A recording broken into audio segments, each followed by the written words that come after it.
Hello. I'm going to do the best way I can on this.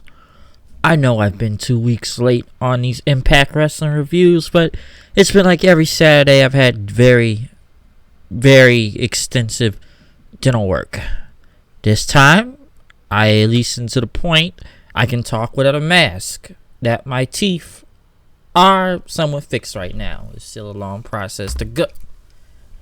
And the camera falls. What are the odds of that? Tell me, what are the odds of that? My camera falls. But I am still in a lot of pain. I am taking several amount of pills. I do not feel like doing the audio part to this because I just don't have time to do the other work and prep to it. So I will just go by video. And if this camera stops acting crazy with me, I can get somewhere as we are speaking. But right now you are seeing a lot of shakiness due to extensive falling. And that looks a little crooked.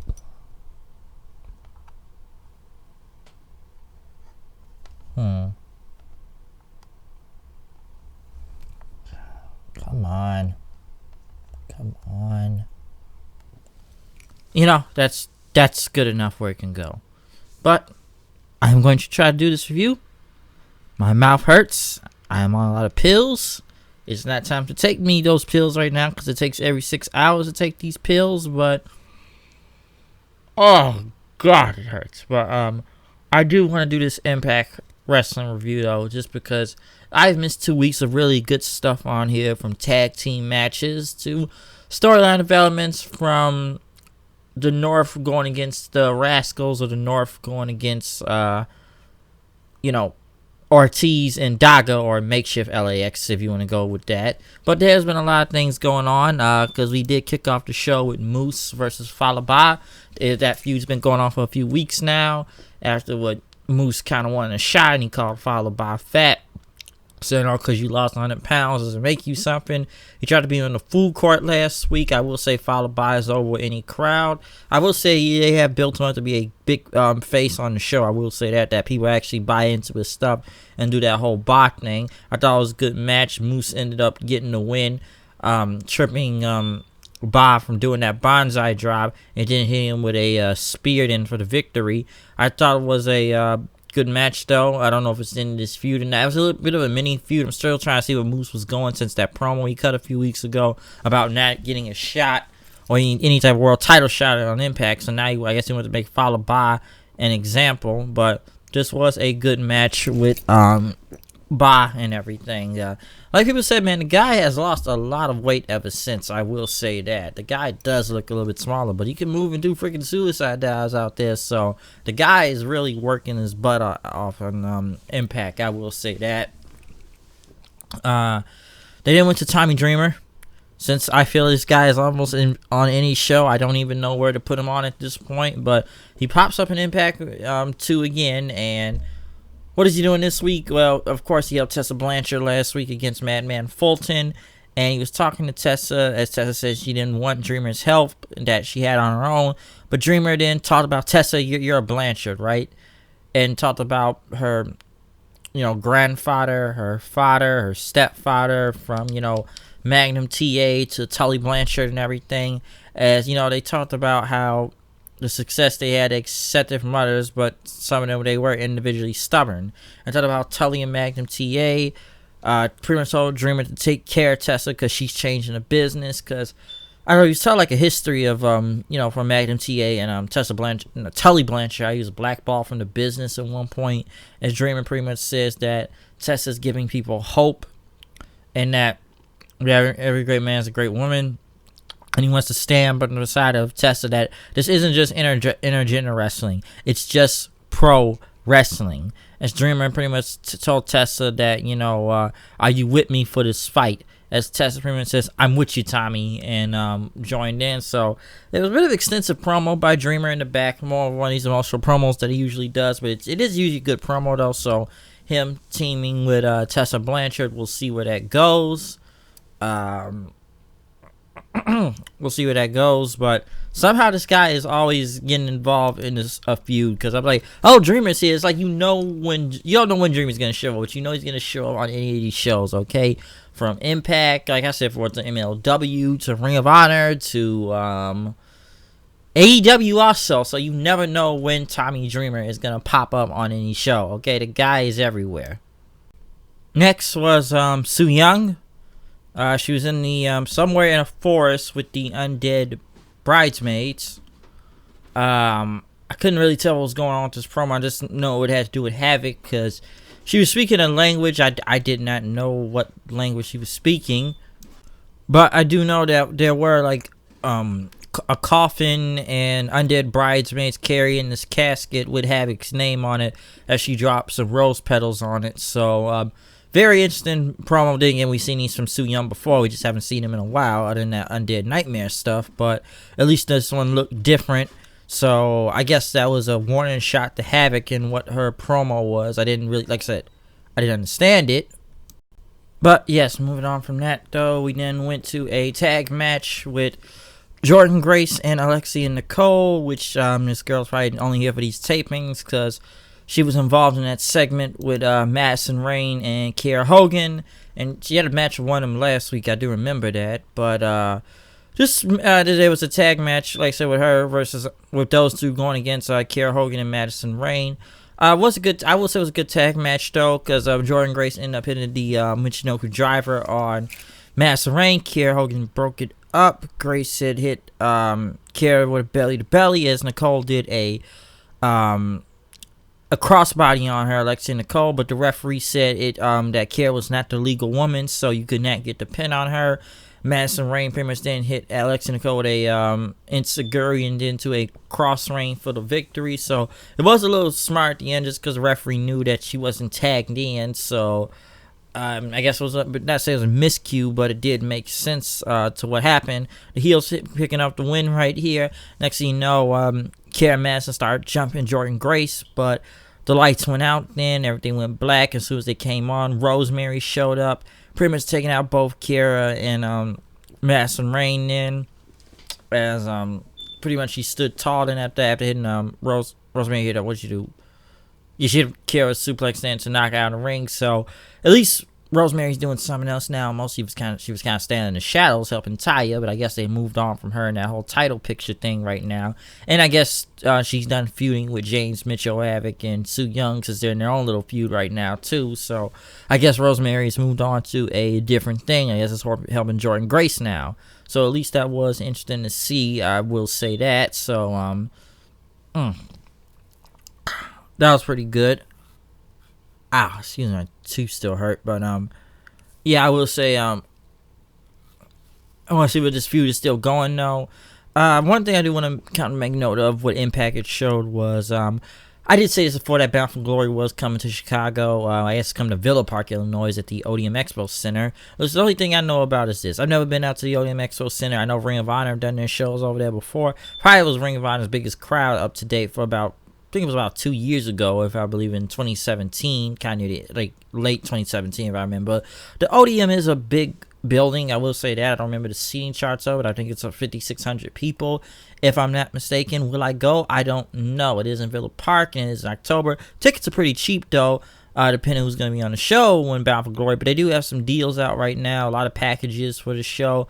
Some people wonder who's going to be dependent on the roster right now, which I've been hearing things about that lately, but I do know Bound for Glory is coming to my neck of the woods pretty soon. So will I go? I'm not really sure right now, but we'll see. Ace Austin was in the back.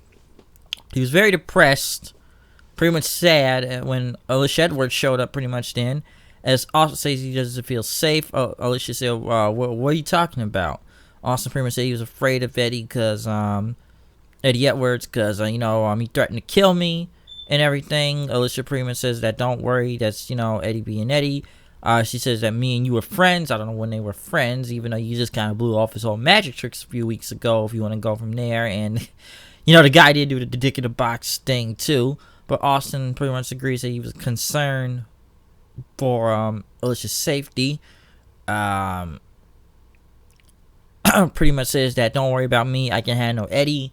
As she left, then she pretty much laughed. That they went back to commercial, then the guy was on the ground, acting like he was beat up. Alicia Edwards had checked on him. Eddie Edwards showed up then all pissed off. I guess he thought she was making out with him. Security guards pretty much started holding Eddie back because he tried to beat up Austin while he was fake knocked out on the ground. And I will say this was kind of funny though, with security guards are holding him back.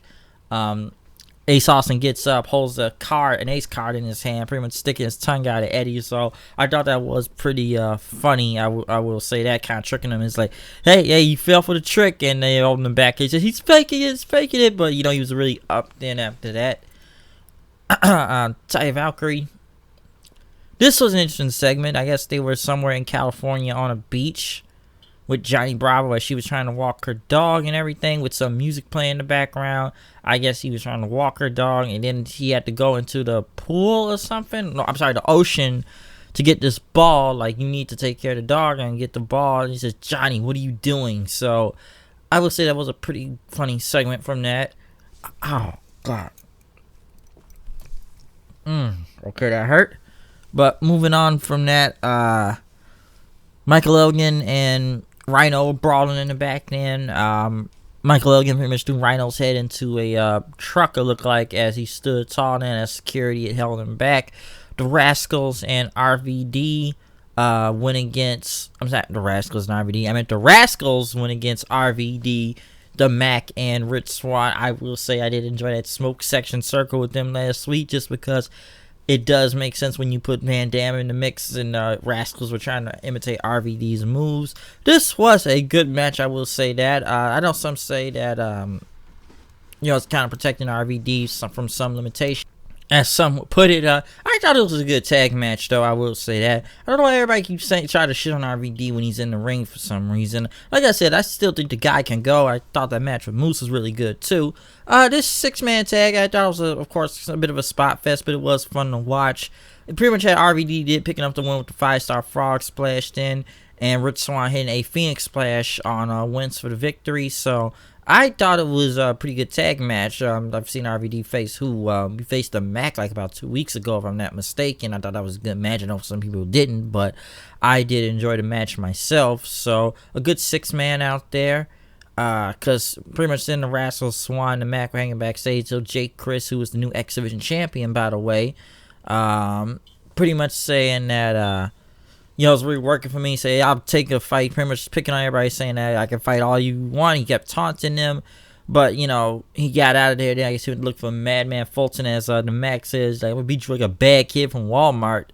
Melissa Santos was interviewing the North, as the North pretty much talked about how they have beaten the Rascals, and they have beaten LAX, or makeshift LAX, with Ortiz and Daga. And now they're going to California for this Cali Combat, and they want a new opponent. Next was the Desi Hit Squad versus the Deaners, which was actually a good tag match, because if the Desi Hit Squad lost, they had to go on a glamping trip or something with the Deaners. This was a good tag match for the time it was really given out there. So the Desi Hit Squad didn't look like job guys this time out there. At least they have this feud is kind of silly, but at least something was coming good out of this. The Deaners did hit the Time to Giver, which looked like just a big, that black hole slam, but like a side slam. I'm like going to a magic killer, so they lifted I think it was Roy Raju's legs up into a slam then to get the win. So very enjoyable match, I will say that, because I didn't think it was going to get that much time given, but this was, like I said, was a very enjoyable match though. Now I'm sure now that's Hit Squad, they gotta do this whole farm thing next week, since they gave them farm tools after in a different segment. So we'll see where this goes for this glamping squad, but they've had a bit of a mini feud now for a second now with both of these teams, so at least that is building into something. OVE was using their camcorder again, as Dave was watching the I guess the flashback of the week on his phone. Sammy wondered what he was doing and where Madman Fulton was. And Fulton said, oh, he's not here. He said Jake's got him. They went to Arby's to get a beef and cheddar sandwich. Sammy said, wait, he took the monster to Arby's? Dave said, yeah, he took the monster to Arby's. And Sammy says, if they want to eat there, okay, then, things are fine then. But he says, me and you are going to end Tessa and Tommy Dreamer tonight. Sammy pretty much said that, Tessa will never beat him. And, they're going to take over everything because OVE The tag match itself, though, between Callahan and Chris versus Blanchard and Tommy, good match, I will say that. Very enjoyable. It pretty much ended up with Tessa hitting the Magnum with a Kindle stick in her hand, pitting Dave Chris as accepted. So this feud does continue with, of course, Tessa and Tommy getting the upper hand this time, but Tessa Blanchard and Sami Callihan has long-term booking to this, I see. So we'll see where this goes, because they did that singles match about a week ago. I believe that Unbreakable thing. And Callahan did end up being there for a title shot against Brian Cage, wherever that guy is nowadays. I don't know. I guess he's hurt again or something. But it's a little odd that the world champion, and I know I'm not going to compare WWE, but I know the guy's been hurt. But it's like the world champion has barely been on Impact half the time. And if he is on, someone's almost beating the crap out of him, putting him into some type of injury or putting him back in the hospital like Michael Elgin. So I don't know when Callahan's getting his title shot in that against Cage, but maybe it'll happen soon. But the feud with him and Tessa continues. We will see what comes from this, but this was pretty good match, a tag team match to main event the show itself, so it was enjoyable. But, other than that, I believe this was the last of the tapings in Windsor, Ontario, Canada. They do go back to Mexico. I do know that they taped over about 2 days. I don't know anything from it right now. I avoid spoilers for a reason, because I do not like things spoiled for me in wrestling. So that's my opinion on it. But a little bit of a quick review. What I did want to do is review, and I need to go take some medicine. I was a little quick on this one because, my teeth or mouth is just still in 100 times pain right now, and I wanted to get this out just because I haven't done an Impact review in about 2 weeks now. I wanted to speak on this week's episode. It was actually some pretty good shows they've been putting on too. I just wish to get a better TV deal, but the shows have been solid and really good. What's going on? Good story. Nothing. A lot of things make sense. And there's a lot of logic in this. I know some people hate on Impact and everything, but they got a good show. They just need a better TV deal than Twitch. Okay, that's my opinion of it. But I've already said that several times before. But other than that, comment, subscribe, tell me what you thought about Impact. So much about the show, what's going on, what do you enjoy on there and that. Just tell what you thought about tonight's show and everything, and tell me about it. But other than that, I'm out of here. I got a lot of pain pills to take. See you later. Follow me on Twitter at HoodedKnight890. Peace out.